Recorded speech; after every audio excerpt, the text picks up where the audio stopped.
kini ang muhatag og panalangin sa imo dili nang tugin. Amen. Pastor, na naman ko'y gihimo? No. Kinahanglan atong hatag boundary ang atong kaugalingon.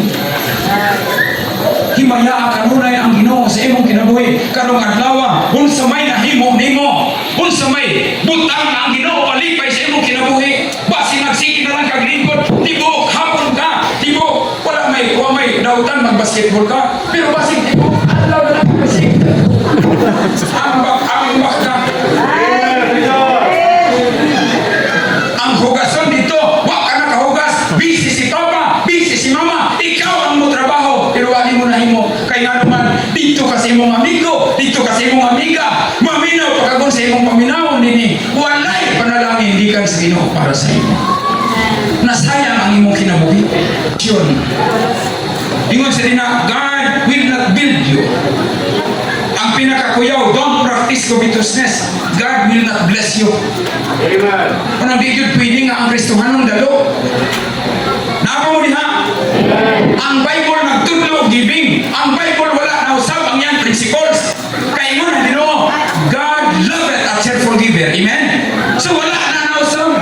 Still the same. The principles of the Bible na nagtudlo sa ato na ang Kristohanon pag magyatagon ta, pag dili ta madamot, God will bless us.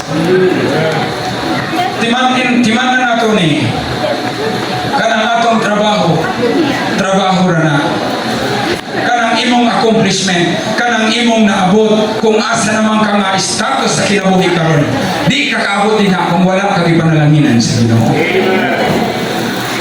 Don't practice covetousness. Grabe kadalo sa atong panahon karon, grabe na kadalo ang mga tao. Nagkabinanta kanang church cabinet, nagterma ka na nga maugyod ni ang among sundon, pinaagi lang sa leading sa Holy Spirit, maugyod ni ang napong sundon. Pero dili ka perfect, maningkamot ka nga, magkinabuhi-uyon sa kapundong sa Ginoo, imong amahan o ginahan, tama? Ang simbahan, pag may godly discipline, wala nga kining simbahan, imo gihapon ning simbahan. Gibadlong lang ka. Biblikal man ang pagbadlong. Kung ano sa makasala, sultihan sa isa. Kung di siya maminaw, ingon ang bukaw Mateo, sultihan sa duha.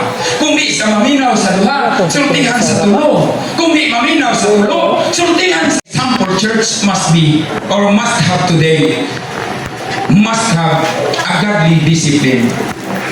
Ang simple, ingon siya sa 2 Corinthians chapter 5, verse number 10. Book of 2 Corinthians chapter 5, verse number 10. What the Bible says, for we must all appear before the judgment